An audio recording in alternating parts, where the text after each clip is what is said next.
Academy Tower, Academy Air 244, taxiing Bravo for runway 28 right. We'll be ready for takeoff. Academy Air 244, Academy Tower, runway 28 right.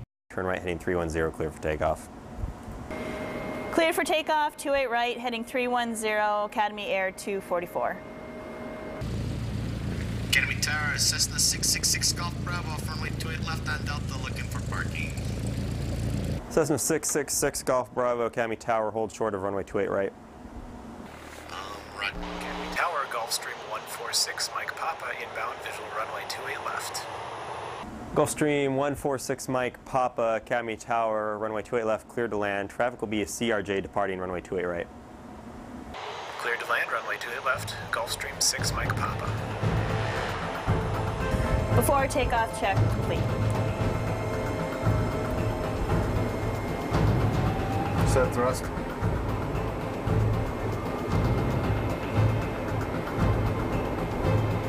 Thrust set.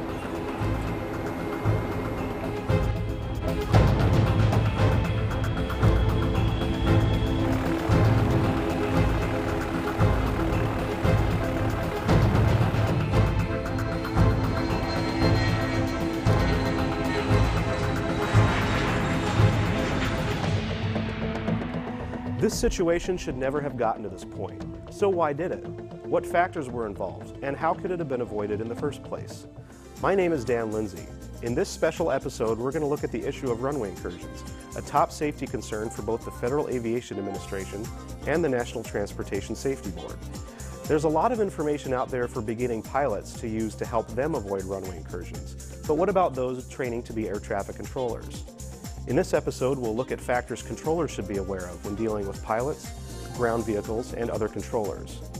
We'll also talk to some real pilots, controllers, and safety professionals to examine why runway incursions happen and how they can be avoided. All that and more is coming up on ATCast. Thank you. JetBlue 1264 Boston, ground taxi ramp via November and Alpha. Boston Tower, Gulfstream 717, I for Pop, so on the islands for right approach. Hey, yes, there's 741's checking out. 741 Boston Tower, thanks for your phone. 737, distance time, no, number 4 for the land, touch for 2 months, flight 1005. Kilo 17, thanks for the service, terminates, clock VFR for change, for way back. Kilo 117, okay, good night now. At this instant, the crew of Academy Air 244 needs 3,000 feet to bring their aircraft safely to a stop. But as you can see, there's only about 500 feet between these two aircraft. At its current weight, the CRJ needs to be at about 144 knots to take off over the Skyhawk, but they're only traveling at about 85. Their only chance is to hit the brakes and hope that they slow down enough to miss the other aircraft. Let's see what happens. 80 knots. Checks. Aircraft on the runway, abort, abort. Reject, max brake.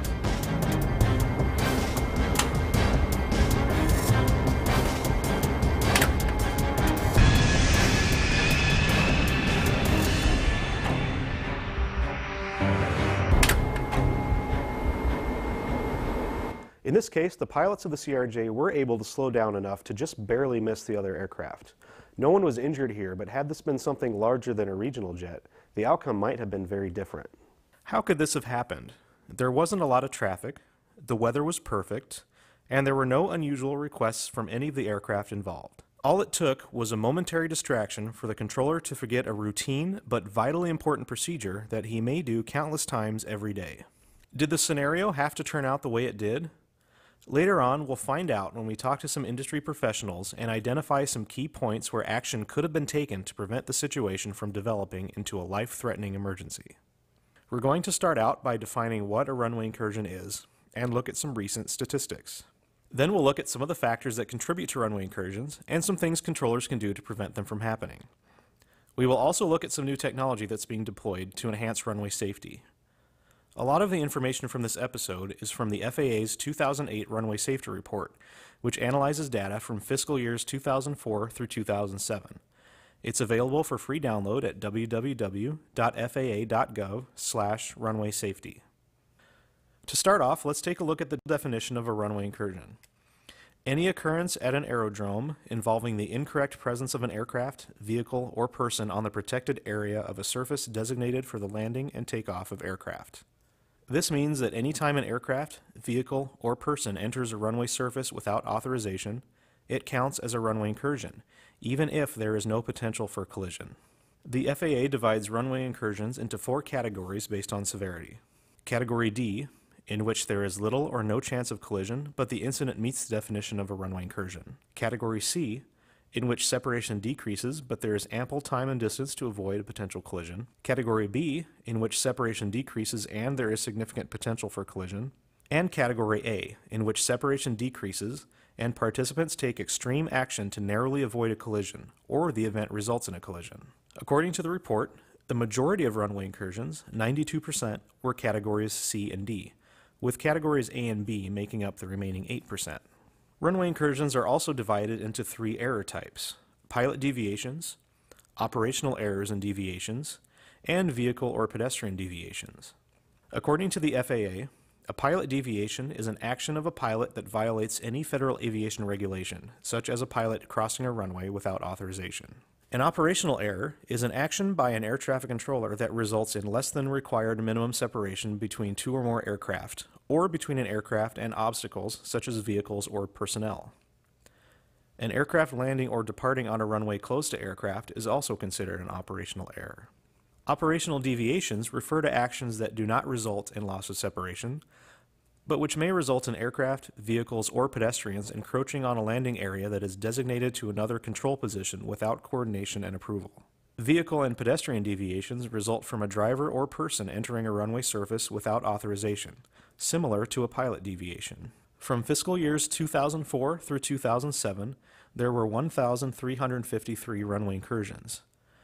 There were 330 runway incursions in 2006, and in 2007 that number increased to 370. Pilot deviations accounted for 55% of the total number of runway incursions. 29% of the total was due to air traffic controller errors and deviations. Vehicle and pedestrian deviations make up the last 16%. If you think that controllers being responsible for only 29% of incursions isn't so bad, especially considering that pilots account for more than half the total, consider this. During the same period, controllers were responsible for 42% of Category A and B incursions, while pilots were responsible for 46%. So from this data, the numbers are nearly even for pilots and controllers when it comes to the most serious kinds of runway incursions. What causes these errors?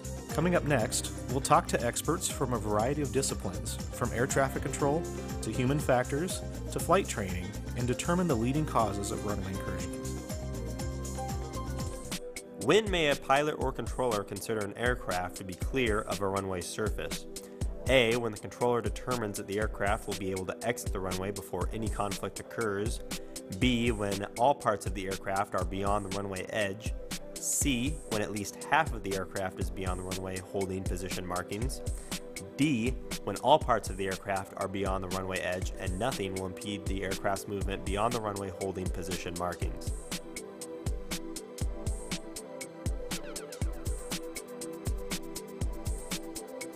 The correct answer is D.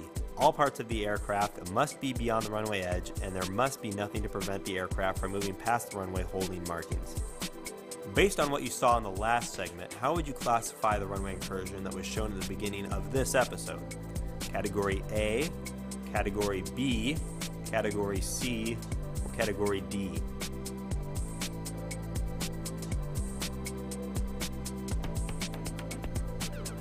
The correct answer is A, a Category A incursion. The pilots of the CRJ very narrowly missed colliding with the Cessna, which fits the definition of a Category A runway incursion.